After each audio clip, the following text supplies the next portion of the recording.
नमस्कार साथियों, मैं अजय महत्वपूर्ण सेशन के साथ आपके सामने पुनः उपस्थित हुआ हूं ताकि आने वाला एग्जाम में आपको अधिक से अधिक मदद मिल सके। जो भी BPSC teacher, Bihar examination teacher का तैयारी कर रहे हैं दोस्तों, सभी वीडियो आप देखने का प्रयास कीजिएगा। एक एक वीडियो आपके एग्जाम मॉडल तैयार किया गया है। तो पहला क्वेश्चन है, किस दशक में भारतीय जनसंख्या की वृद्धि दर ऋणात्मक रही थी? तो कौन सा दशक था जहां पर भारतीय जनसंख्या का जो वृद्धि दर था वह ऋणात्मक के रूप में मापा गया है? तो इसी को जो है 1911 और 1921 के जो बीच का जो रेंज रहा था, जनसंख्या वृद्धि रहा था, वह ऋणात्मक रहा था। ऑप्शन क्या हो जाएगा? ऑप्शन सी हो जाएगा। बहुत इंपॉर्टेंट क्वेश्चन बन जाता है ये। तो जनसंख्या वृद्धि दर कब ऋणात्मक मापा गया था? तो 1911 एवं 1921 के बीच में। क्लियर? तो ऑप्शन सी हो जाएगा। नेक्स्ट क्वेश्चन है, हमारी जनगणना हमारा भविष्य, हमारी जनगणना हमारा भविष्य भारत के किस जनगणना का नारा था? हमारी जनगणना हमारा भविष्य भारत के किस जनगणना का नारा था? तो 2011 जनगणना का जो नारा था हमारा, क्या है? ऑप्शन सी हो जाएगा, हमारी जनगणना हमारा भविष्य। क्लियर? तो ऑप्शन क्या हो जाएगा? सी हो जाएगा। क्लियर? नेक्स्ट क्वेश्चन है, 2011-12 में क्या है? 2011-12 में भारत की कितने प्रतिशत जनसंख्या गरीबी रेखा से नीचे जीवन यापन करने का आकलन किया गया था? जीवन यापन जो 2011-12 में क्या था, गरीबी रेखा से नीचे करने का जो आकलन लगाया गया था, 21.9% का आकलन किया गया था। तो 2011-12 में जो है भारत के कितने प्रतिशत जनसंख्या गरीबी रेखा से नीचे जीवन यापन कर रहे थे? तो 21.9%। क्लियर? तो ऑप्शन ए हो जाएगा। नेक्स्ट क्वेश्चन है, स्वचालित वर्षा सेंसर, स्वचालित वर्षा सेंसर किसके सिद्धांत पर काम करता है? तो कुल आंतरिक प्रतिबिंब के आधार पर काम करता है। ये कुल आंतरिक प्रतिबिंब के सिद्धांत पर यह कार्य करता है। तो ऑप्शन क्या हो जाएगा? सी हो जाएगा। नेक्स्ट क्वेश्चन है, अमेरिका तथा भारत, अमेरिका तथा भारत के सर्वोच्च न्यायालय किस सिद्धांत के आधार पर संसद द्वारा निर्मित विधि का न्यायिक पुनरीक्षण करता है? तो प्राकृतिक विधि के अनुसार करता है। तो ऑप्शन क्या हो जाएगा? ऑप्शन सी हो जाएगा। तो अमेरिका तथा भारत के सर्वोच्च न्यायालय किस सिद्धांत के आधार पर संसद द्वारा निर्मित विधि का एक न्यायिक पुनरीक्षण करता है? तो प्राकृतिक विधि के अनुसार करता है। ऑप्शन सी हो जाएगा। नेक्स्ट क्वेश्चन है, भारत के क्या है? भारत के नौगम्य अंतर्देशीय जलमार्ग की अनुमानित लंबाई कितनी है? तो अनुमानित लंबाई जो है वो 14,500 किलोमीटर है। कितना है? 14,500 किलोमीटर है। ऑप्शन ए हो जाएगा। क्लियर? नेक्स्ट क्वेश्चन है, खतरों के बीच रक्षा मंत्रालय इंटरनेट से, क्या है? रक्षा मंत्रालय इंटरनेट से जुड़ी सभी कंप्यूटर में माइक्रोसॉफ्ट ऑपरेटिंग सिस्टम की जगह स्थानीय रूप से निर्मित किस पर स्विच करेगा? बहुत इंपॉर्टेंट हो जाता है ये क्वेश्चन। कह रहा है कि खतरों के बीच, क्या है? खतरों के बीच रक्षा मंत्रालय इंटरनेट से जुड़ी सभी कंप्यूटर में माइक्रोसॉफ्ट ऑपरेटिंग की जगह स्थानीय रूप से निर्मित किस पर स्विच करेगा? तो माया पर करने जा रहा है दोस्तों। ऑप्शन क्या हो जाएगा? माइक्रोसॉफ्ट जो ऑपरेटिंग सिस्टम है उसके स्थान पर क्या करेगा? माया को स्विच करेगा। तो ऑप्शन क्या हो जाएगा? बी हो जाएगा। क्लियर? नेक्स्ट क्वेश्चन है, अफगानिस्तान का आधिकारिक हो जाएगा, ये अधिकार आधारित लिख दिया है, आधिकारिक कर दीजिएगा। अफगानिस्तान का आधिकारिक भाषा क्या है? तो अफगानिस्तान का आधिकारिक भाषा जो है वो दारी है। क्या है? दारी, या इसको पश्तो बोला जाता है। ऑप्शन क्या हो जाएगा? बी हो जाएगा, दारी, या इसको पश्तो भी कहा जाता है। अफगानिस्तान का आधिकारिक भाषा है, ये बहुत इंपॉर्टेंट हो जाता है। नेक्स्ट क्वेश्चन है, धारा नियंत्रक हो जाएगा, नियंत्रण कर दिया है। धारा नियंत्रक क्या है? धारा नियंत्रक किसका दूसरा नाम है? तो परिवर्ती प्रतिरोध का नाम है। क्या है? परिवर्ती प्रतिरोध। ऑप्शन क्या हो जाएगा? बी हो जाएगा। क्लियर? परिवर्ती प्रतिरोध हो जाएगा।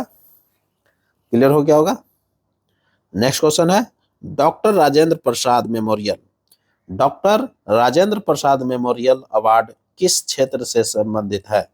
तो doctor Rajendra Prasad memorial award जो है किस क्षेत्र से संबंधित है? तो लोक प्रशासन से संबंधित है। लोक प्रशासन से संबंधित है। ऑप्शन बी हो जाएगा। क्लियर? नेक्स्ट क्वेश्चन है जनवरी 2024 में डेजर्ट फेस्टिवल कहाँ हुआ था? जनवरी 2024 में डेजर्ट फेस्टिवल जो आयोजन हुआ था वो जैसलमेर में हुआ था। ऑप्शन जैसलमेर हो जाएगा, जो कि राजस्थान में हुआ था। जैसलमेर कहाँ पड़ता है? राजस्थान में पड़ता है। ऑप्शन ए हो जाएगा। नेक्स्ट क्वेश्चन है किस देश ने, बहुत इंपॉर्टेंट हो जाता है, किस देश ने कुत्ते के मांस पर प्रतिबंध लगा दिया है दोस्तों? तो कुत्ते के मांस पर जो है प्रतिबंध लगा दिया है दक्षिण कोरिया लगाया है। बहुत इंपॉर्टेंट हो जाता है, दक्षिण कोरिया। ऑप्शन ए हो जाएगा। नेक्स्ट क्वेश्चन है बिहार में मछली उत्पादन के संदर्भ में कौन सा कथन असत्य है? मछली उत्पादन के संदर्भ में जो है एक एक कथन हम लोग देखेंगे। तो पहला कथन है बिहार मछली उत्पादन में लगभग आत्मनिर्भर हो चुका है। बिल्कुल सत्य है। बिहार जो है मछली उत्पादन में लगभग आत्मनिर्भर हो चुका है। क्लियर? दूसरा ऑप्शन है राज्य का प्रति व्यक्ति मछली खपत 6.46 केजी प्रति वर्ष है। तो राज्य का जो प्रति व्यक्ति मछली खपत है वो 6.464 किलोग्राम प्रति वर्ष है। यह बिल्कुल सत्य है। तीसरा है मछली उत्पादन में शेखपुरा जिला प्रथम स्थान पर है। तो मछली उत्पादन में शेखपुरा जिला जो है प्रथम स्थान पर है। यह बिल्कुल सत्य है। जबकि बिहार का यह बहुत बड़ा मछली में आत्मनिर्भरता हासिल हुआ है। तो ये क्लियर रखिएगा। तो ये तीनों ऑप्शन क्या है? सत्य है। तो प्रयुक्त में से क्या हो जाएगा? तीनों कथन सत्य है। तो आंसर क्या खोजना था? कौन सा कथन असत्य है? तो कोई भी कथन असत्य नहीं मिला। ऑप्शन नन ऑफ दीज हो जाएगा। क्लियर? नेक्स्ट क्वेश्चन है केसरिया स्तूप बिहार के किस जिले में स्थित है? केसरिया स्तूप जो है बिहार के किस जिले में स्थित है? तो यह पूर्वी चंपारण में है। केसरिया स्तूप कहाँ है? ये पूर्वी चंपारण में पड़ता है। ऑप्शन बी हो जाएगा। नेक्स्ट क्वेश्चन है बागमती नदी के संदर्भ में, बागमती नदी के संदर्भ में कौन सा कथन सत्य है? तो बागमती नदी के संदर्भ में एक एक पॉइंट्स देखते हैं। पहला कथन है यह भारत एवं नेपाल के बीच सीमा के रूप में भी काम करती है। यह बिल्कुल सत्य है। भारत एवं नेपाल के बीच सीमा के रूप में काम करता है। यह बिल्कुल सत्य है। दूसरा है पशुपतिनाथ मंदिर बागमती नदी के किनारे स्थित है। बिल्कुल सत्य है कि पशुपतिनाथ मंदिर जो है बागमती नदी के किनारे ही स्थित है। क्यों? क्योंकि बागमती नदी के किनारे ही काठमांडू, जो नेपाल की राजधानी है काठमांडू, यहीं पर अवस्थित है। क्लियर हो गया होगा।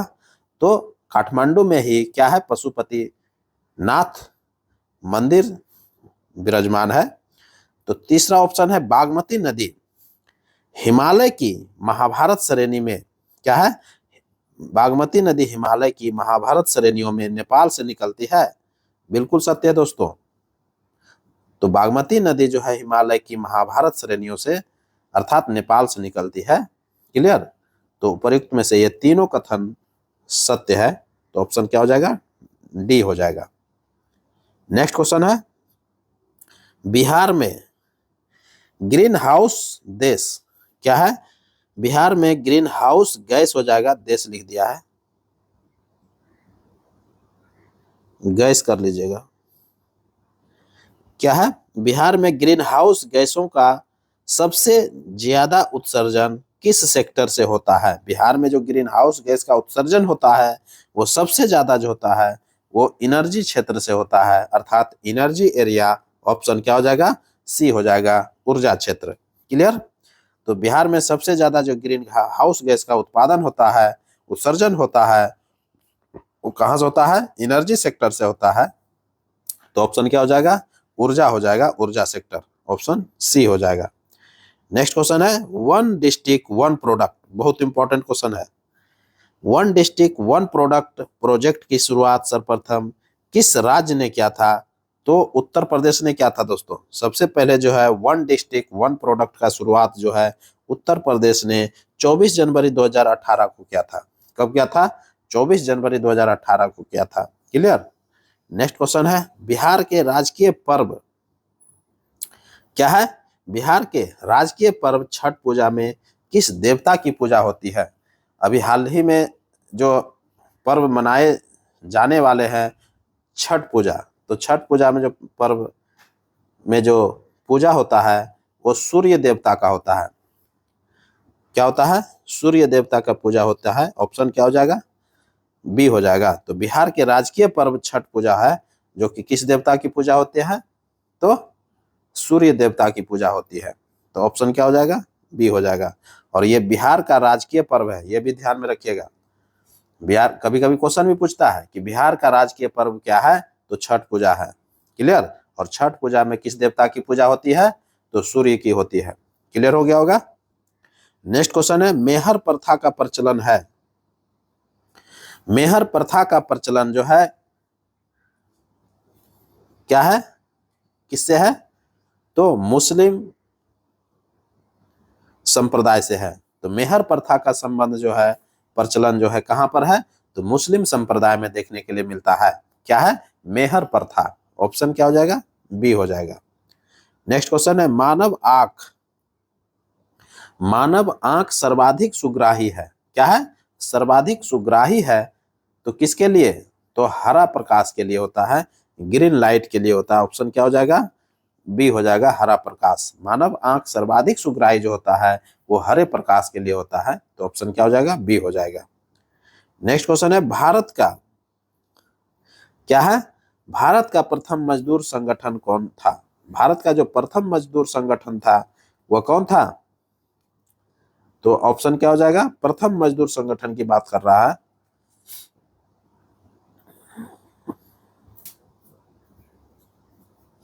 तो भारत का प्रथम मजदूर संगठन जो था वो कौन था? मुंबई मिल हैंड एसोसिएशन था। बॉम्बे मिल हैंड्स एसोसिएशन था जिसकी स्थापना जो है एम एन लोखंडे ने किया था 1890 में। क्या था? कब क्या था? 1890 ईस्वी में एम एन लोखंडे ने क्या था? ऑप्शन सी हो जाएगा। क्लियर। तो भारत का प्रथम मजदूर संगठन जो था वो कौन था? बॉम्बे मिल हैंड्स एसोसिएशन था जिसकी स्थापना जो है एम एन लोखंडे ने 1890 ईस्वी में किया था। क्लियर। तो ये बहुत इंपॉर्टेंट हो जाता है। नेक्स्ट क्वेश्चन है किस अधिनियम के अंतर्गत केंद्रीय बजट को राज्य बजट से अलग किया गया था? किस अधिनियम के अंतर्गत केंद्रीय बजट को राज्य बजट से अलग किया गया था? तो भारत शासन अधिनियम 1919 का जो एक्ट था इसी के तहत क्या क्या था? केंद्रीय बजट को राज्य बजट से अलग कर दिया था। क्लियर। तो ऑप्शन क्या हो जाएगा? ए हो जाएगा। नेक्स्ट क्वेश्चन है शरीर में क्या है? शरीर में उत्तकों का निर्माण होता है। शरीर में जो उत्तक का निर्माण होता है कैसे होता है? तो शरीर में जो उत्तक का निर्माण होता है वो प्रोटीन के द्वारा होता है। किसके द्वारा होता है? कोशिका सेल जो बनता है शरीर में वो प्रोटीन से बनता है। ऑप्शन क्या हो जाएगा? ऑप्शन बी हो जाएगा। जबकि प्रोटीन का जो निर्माण होता है 20 प्रकार के एमिनो अम्ल से होता है। ये ध्यान में रखिएगा। क्लियर। नेक्स्ट क्वेश्चन है कोशिका में राइबोसोम क्या है? कोशिका में राइबोसोम का क्या कार्य है? कोशिका में राइबोसोम का जो क्या काम है? तो प्रोटीन संश्लेषण में सहायता करता है। राइबोसोम का काम क्या है? कोशिका में सेल में जो राइबोसोम का काम होता है वो क्या काम करता है?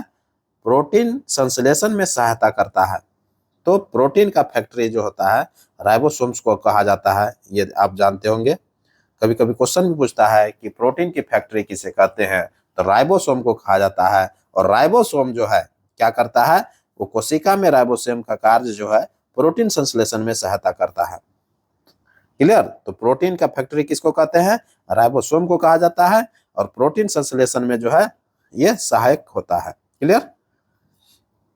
नेक्स्ट क्वेश्चन है, और प्रोटीन से अभी हम लोग क्या समझे कि प्रोटीन से जो है निर्माण होता है कोशिका का, सेल का, उत्तक का निर्माण होता है। क्लियर। तो नेक्स्ट क्वेश्चन है, मानकी मानकी की पर्वत किस महासागर में उपस्थित है? मानाकी है, मानाकी, मानाकी बहुत इंपॉर्टेंट ये पर्वत है। मानाकी पर्वत किस महासागर में अवस्थित है? तो ये प्रशांत महासागर में है। कहां पर है? प्रशांत महासागर में मानाकी पर्वत। क्लियर। मानाकी पर्वत जो है ये कहां पर पड़ता है? ये प्रशांत महासागर में है। ऑप्शन ए हो जाएगा। नेक्स्ट क्वेश्चन है, सौर मंडल का सर्वाधिक गर्म ग्रह कौन है? बहुत इंपॉर्टेंट हो जाता है। सौर मंडल का सर्वाधिक गर्म ग्रह कौन है? तो शुक्र ग्रह है। कौन है? शुक्र ग्रह है। ऑप्शन सी हो जाएगा।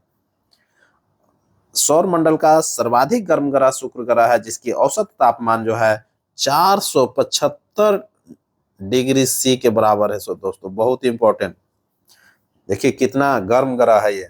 475 डिग्री सेल्सियस तापमान यहाँ पर रहता है, आप समझ सकते हैं, बहुत इंपॉर्टेंट हो जाता है। नेक्स्ट क्वेश्चन है, विश्व की सर्वाधिक लंबी पर्वत श्रृंखला कौन है? विश्व की सर्वाधिक लंबी पर्वत श्रृंखला जो है एंडीज है। यह दक्षिणी अमेरिका के पश्चिमी तट पर टेरा डेल फुगो से पनामा तक लगभग 4700 मील तक विस्तृत है। बहुत इंपॉर्टेंट है। एंडीज जो पर्वतमाला है ये विश्व की सबसे सर्वाधिक लंबी पर्वतमाला है, और विश्व का सबसे ऊंचा अगर पर्वत पूछा जाए तो आपको आंसर देना है हिमालय, जो कि माउंट एवरेस्ट चोटी हिमालय पर ही स्थित है। क्लियर।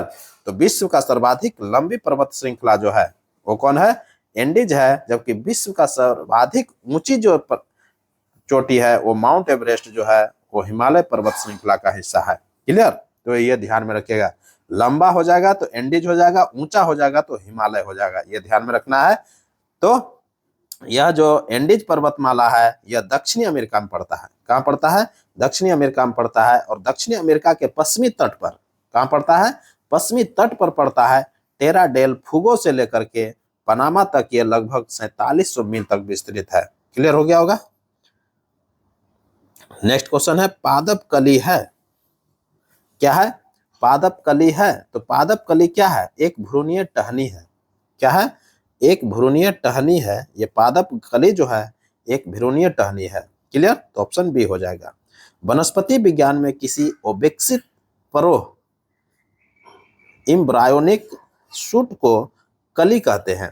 क्या कहा जाता है? वनस्पति विज्ञान में किसी अविकसित परोह को कली कहते हैं। पादप कली एक अविकसित भ्रूणीय टहनी होती है जो किसी पत्ती के कक्ष पर या तने के अंतिम छोर पर उत्पन्न होता है। क्लियर हो गया होगा। नेक्स्ट क्वेश्चन देखते हैं, वृक्क से प्रति मिनट क्या है? वृक्क से प्रति मिनट औसत रक्त प्रवाह होता है। तो कितना होता है? 1200 सीसी के लगभग होता है। कितना होता है? 1200 सीसी होता है। तो वृक्क से प्रति मिनट जो औसत रक्त प्रवाह होता है, देखिए प्रभाव लिख दिया है, प्रवाह हो जाएगा, प्रवाह। क्लियर। तो वृक्क से प्रति मिनट औसत रक्त प्रवाह जो होता है वो 1200 सीसी के आसपास होता है। अर्थात वृक्क जो है, ऑप्शन ए हो जाएगा, वृक्क जो है मानव शरीर का एक महत्वपूर्ण उत्सर्जी अंग है। क्या है ये? मानव शरीर का ये महत्वपूर्ण उत्सर्जी अंग है। प्रत्येक वृक्क का औसत भार जो होता है 120 से 175 ग्राम के लगभग होता है। क्लियर। इसका मुख्य कार्य जो होता है शरीर से विषाक्त पदार्थों को मूत्र के माध्यम से बाहर निकालना है। वृक्क से प्रति मिनट औसतन 1100 से 1200 सीसी तक रक्त प्रवाहित होता है। वृक्क प्रतिदिन लगभग 1500 लीटर, क्या है? 1500 लीटर रक्त शुद्ध करता है। आप समझ सकते हैं, प्रतिदिन जो है 1500 लीटर ये रक्त को क्या करता है? शुद्ध करता है। ये वृक्क का कार्य है। चलिए नेक्स्ट क्वेश्चन देखते हैं। और वृक्क का जो इकाई होता है वो फ्रियोन होता है, नेफ्रॉन होता है, ये ध्यान में रखना है। क्लियर। ब्रिक का जो क्रियात्मक इकाई होता है वो नेफ्रॉन होता है, ये भी ध्यान में रखना, कभी कभी ये भी क्वेश्चन पूछ लेता है। नेक्स्ट क्वेश्चन है, और ये अंतिम क्वेश्चन है, कह रहा कि सबसे अधिक क्रियाशील धातु कौन है। सबसे अधिक क्रियाशील धातु जो है वो पोटेशियम है। सर्वाधिक क्रियाशील धातु जो है वो पोटेशियम है। ऑप्शन क्या हो जाएगा, ऑप्शन ए हो जाएगा पोटेशियम। इसको के से सूचित करते हैं, तो सर्वाधिक क्रियाशील धातु जो है वो पोटेशियम है। पोटेशियम के बाद सोडियम होता है, सोडियम के बाद कैल्शियम होता है, कैल्शियम के बाद मैग्नीशियम होता है, मैग्नीशियम के बाद एल्युमिनियम होता है, और एल्युमिनियम के बाद जो होता है जिंक होता है, जिंक के बाद लोहा होता है, और लोहा के बाद आगे कॉपर। ये सभी देखने के लिए आपको मिलना है। तो सबसे अधिक जो क्रियाशील धातु है वो पोटेशियम है। क्लियर हो गया होगा, तो ऑप्शन ए हो गया। तो इसी के साथ अब हमको इजाजत दीजिए, मैं पुनः एक नए वीडियो के साथ आपके सामने उपस्थित होऊंगा। तब तक के लिए पढ़िए और नेक्स्ट वीडियो का इंतजार कीजिए। नमस्कार, जय हिंद।